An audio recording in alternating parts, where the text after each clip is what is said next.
It now gives me great pleasure to introduce Jeremy Neiboer. Jeremy has given me a little script so you appreciate. Jeremy was lead solicitor on the application to the High Court in 1992 for an injunction to stop ratification of the EU Maastricht Treaty. He has stood as UKIP candidate in North Dorset, campaigned against the follies of the euro, climate change, and has published numerous books and articles. He drafted the UKIP pamphlet, What We Stand For, which is on the side, and the Bruges Group has published his booklet, Climate Change and the EU, which he has at the front here. And that was 2010. And also this year, the 4 lies about leaving the EU, and that is now on the side. So all the 3 are available. So now it gives me great pleasure to welcome Jeremy Neiboer. Thank you very much. Ladies and gentlemen, although this is a meeting about the EU, I'm going to direct my comments this evening on the subject of so-called climate change, which directly affects us here in Dorset, as we all know, and the waters of the south coast of our lovely country. It's the EU which has propagated, fundamentally propagated, the idea of climate change and the need to have absolutely devastating remedies to deal with this phantom fear. And I'll be explaining why I believe that it is a phantom fear, based on the evidence that's available. Now, I'm going to preface my remarks by an inquiry into why climate change is still talked of as if it was established truth. You only have to listen to the BBC and you will hear nonsense about with climate change we have to do this or that or the other.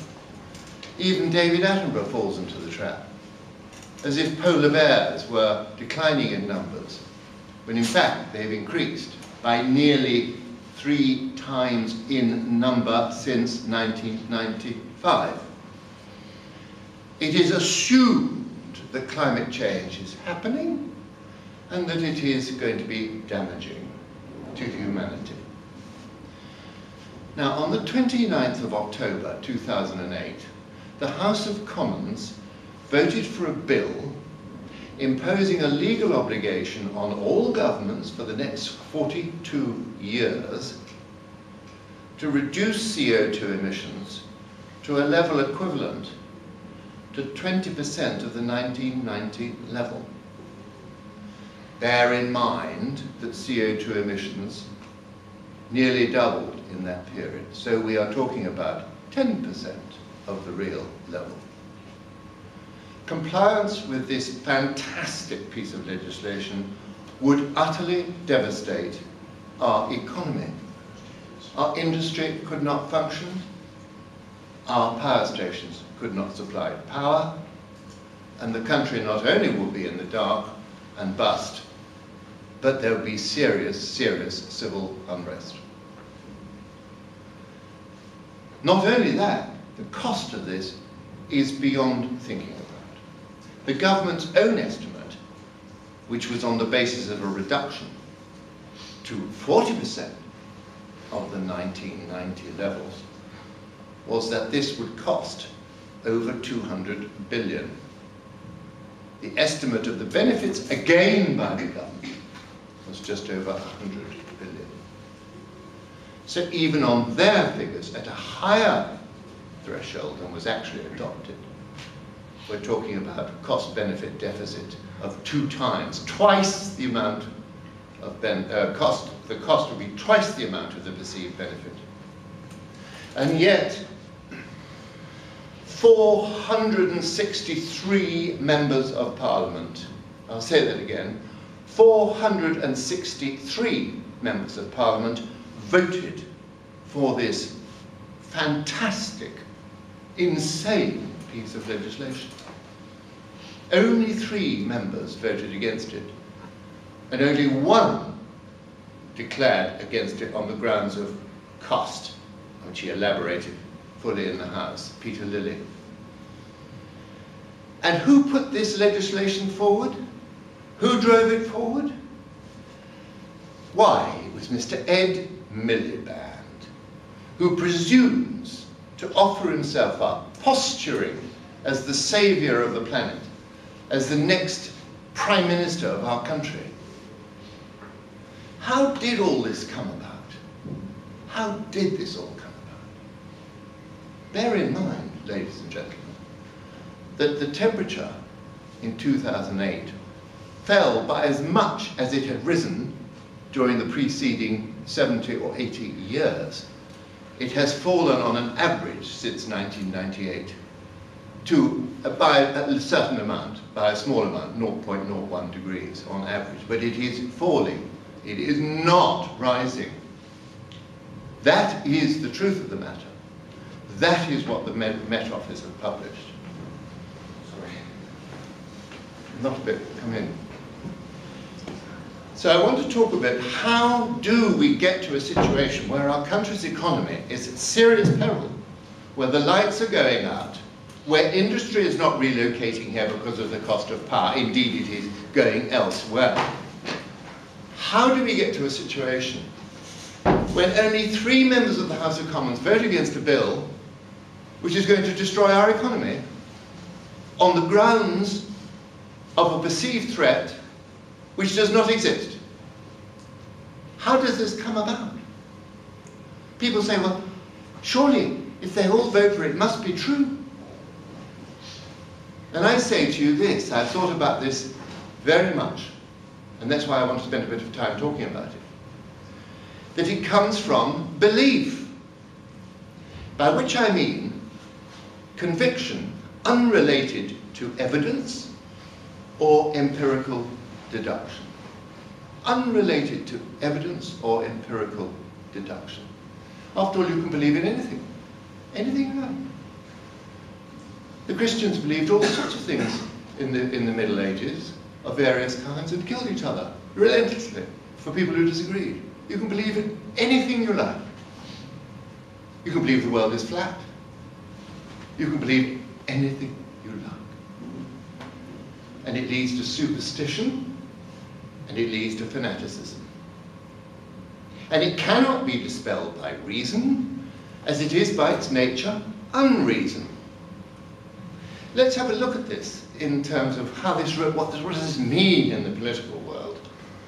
Some things that are supposed to be beyond approach in terms of argument and evidence. Let me give you 2 examples before I come to climate change. One of them is the idea that equality is always good. Equality must be good. And that is sort of the dominant theme of the Socialist Party, Labour Party. But when you think about it, equality does not naturally occur. It has to be imposed. And it is imposed at the cost of freedom. So it's not a given good. And then the other nostrum that very much the Socialist Party believe, but it's a social democratic idea, is that only the state is virtuous. Profit is to be condemned. Individuals are not to be trusted with their liberty. And yet, we have around us state-provided services which are obviously failing those for whom they are being provided. Why is it that we have this huge divide in our education system between those who can afford to go to a public school, which is actually a private school, and those who cannot? And why do we dare not question whether the National Health Service is now actually failing its patients? It's because we dare not say the Emperor has no clothes. And today is the day of Margaret Thatcher's funeral. So it's worth remembering, and I make no apology on this day, because we mark her passing, to say that she will be remembered for many things perhaps, but certainly for asserting the dignity and responsibility of the individual by releasing enterprise, rewarding work, and taking the state out of our lives as far as she could. She didn't have time to take us out of the EU. Now, this idea of belief fostering things that are not really rational can only be seen in the clearest possible light by the whole nonsense of climate change. Let me just read you two quotes before I get on to the substance of this. The first is by the Queen, and the second is by Richard Feynman. You'll see the Queen, who I mean by the Queen, in a minute. The Queen said with great decision, nobody can do two things at once, you know. Let's consider your age to begin with. How old are you? I'm 7.5, exactly. You needn't say exactly, the Queen remarked. I can believe it without that.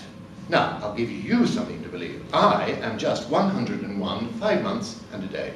I can't believe that, said Alice. Can't you? Said the Queen in a pitying tone. Try again. Draw a long breath. Shut your eyes. Alice laughed. There's no use trying. One can't believe impossible things. I dare say you haven't had much practice, said the Queen. When I was at your age, I always did, for half an hour a day. Why, sometimes I believed as many as six impossible things before breakfast. Now, Richard Feynman, now I've just referred to, was a very famous scientist, very famous indeed, theoretical physicist, who got the Nobel Prize in 1965 for his work on things that I can hardly pronounce, let alone understand, the integral formulation of quantum mechanics. In a lecture to his students at Cornell University, talking about how physicists uncover natural laws, the laws of nature, a new law of nature, he says, first we guess it. Don't laugh, that's really true. Then we compute the consequences of the guess to see what if this law that we've guessed is right. We see what it would imply. And then we compare those computation results to nature. Or we say, compared to experiment. Compare it directly with observation to see if it works. If it disagrees with experiment, it's wrong. That's all there is to it. That's all there is to it. Now let's have a look at this climate change nonsense. To risk our economy in this way, as I have tried to describe, there must be an overwhelming justification, must there not, for this idea of climate change, which is damaging to humanity. And yet, when we examine it, there is no cogent evidence that man-made emissions cause severe damage or any damage due to warming. We have to ask three very, very simple questions. Very simple questions. The first one is, if it's true that man-made CO2 causes damaging global warming, will the climate change policies I've only just touched on have any effect in preventing it? Isn't that a reasonable comment? And the answer is no. We emit less than 2% of so-called man-made CO2. It's simply futile to adopt this policy, unless China, India and Russia also does so. And China is building, or was until recently, I don't know what the figures are, a new coal-fired power station every 4 days. Every 4 days. And the next question is, does man-made CO2, do the emissions created by man, actually cause increase in global temperature, which is likely to be damaging? And this is the big one, isn't it? We need to put it in context. 75% of the greenhouse effect is caused by the clouds, water vapor.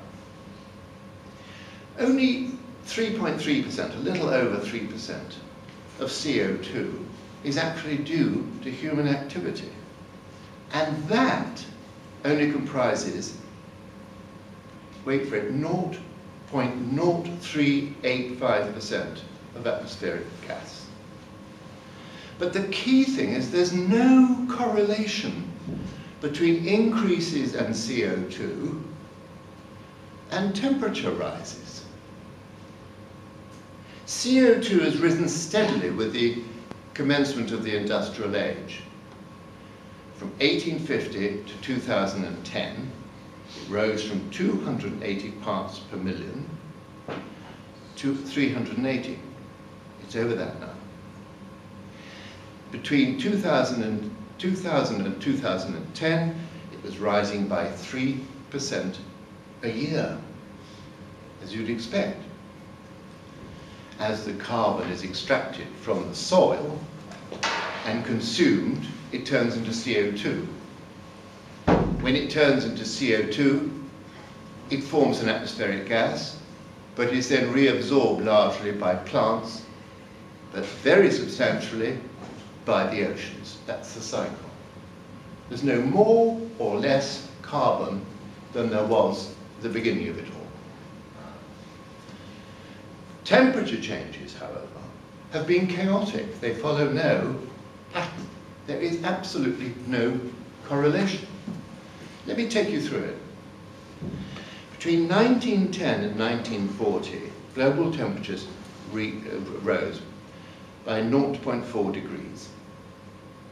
But from 1940 to 1976, they fell by 0.2 degrees. Some of us will remember, I certainly do, 1976 as a baking hot year. And from 1976 to 1998, they rose by 0.5 degrees. Since then, they've shown a slight average fall. The fall in 2008 was the most severe since 1880. So the overall increase, the overall average increase was 0.7, and it's falling slightly. So without any correlation between these two facts, the case for global warming is seriously undermined. The temperature now is 3 degrees below earlier periods of warmings that occurred in the Roman period and the medieval period. But then there was no industrial revolution. Then there were no man-made CO2 emissions at all. In areas of glaciation in the past, CO2 was 20 times the present levels. That's in areas of frozen, absolutely frozen conditions.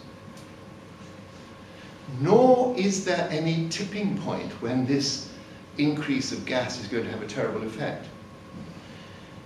Those who've studied this, and it's well worth it, will know that Professor Plimmer published an extraordinarily scholarly book called Heaven and Earth. And if you get that book, you can see there are about 2,000 footnotes, and almost all of those are referable to an available source on the internet or elsewhere, so the evidence is there. It's all there as evidence. He shows, and Fred Hoyle also explained in his book Ice, that when you get to a certain level of CO2, it's like wrapping a scarf around your neck to get warmer. It doesn't have any effect after a few more twists. The trapping effect of CO2 does not increase with the increase in its content.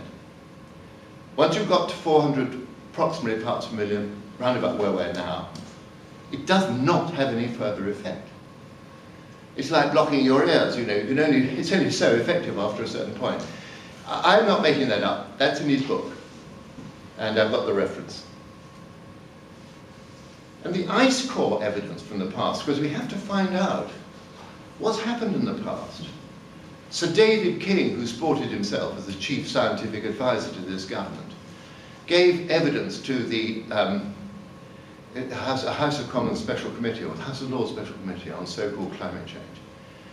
And he clearly stated, by implication, that because 65 million years ago the planet was virtually uninhabitable because of heat, and the CO2 was 1,000 parts per million, but when we get to 1,000 parts per million, the only place to live was Antarctica.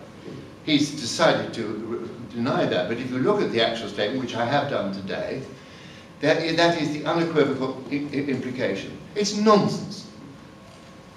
ice core evidence is very clear. Temperature rise precedes CO2 increase, historically.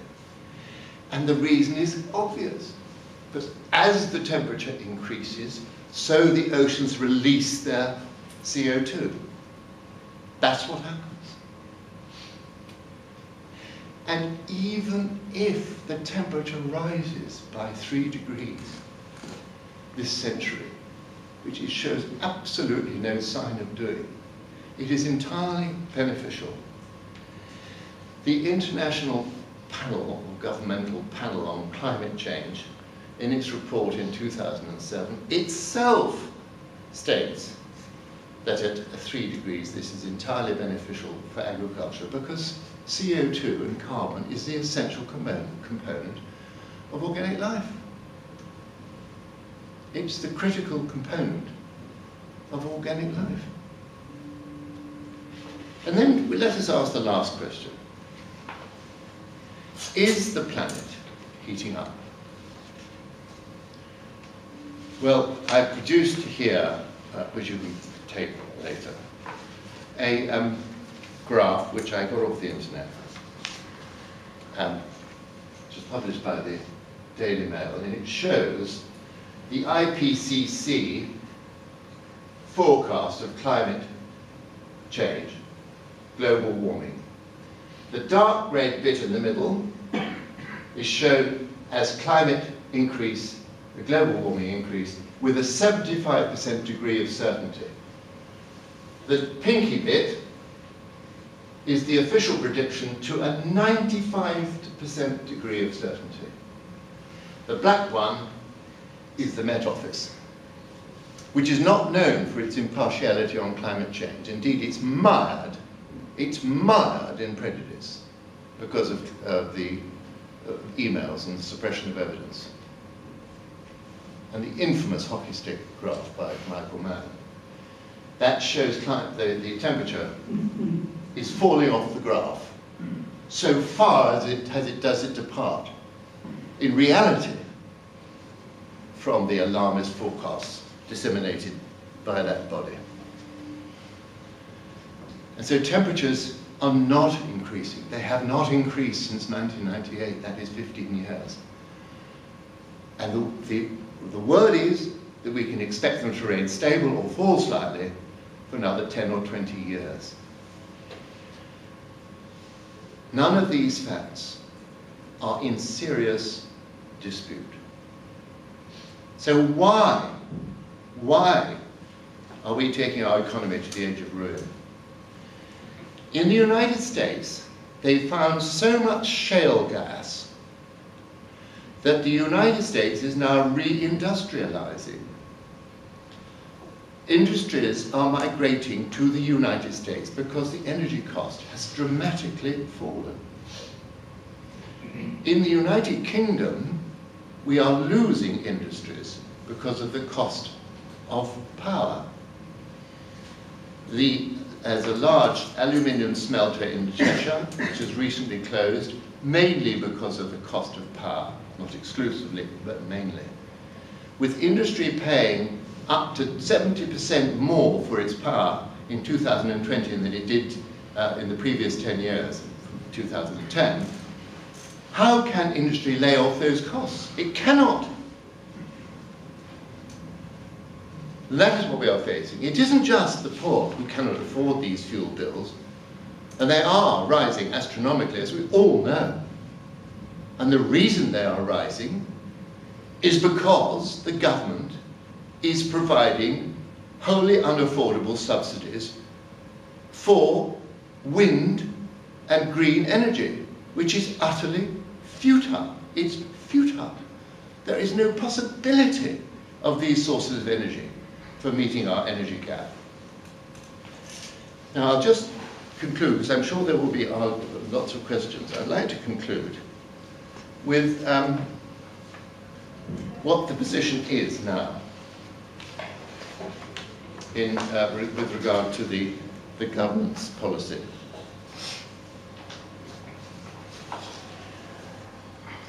This obsession with CO2 emissions is very, very serious. It's probably the most serious thing we face at the moment, because it drives not only at industry, not only at prosperity, but at everyone in this country.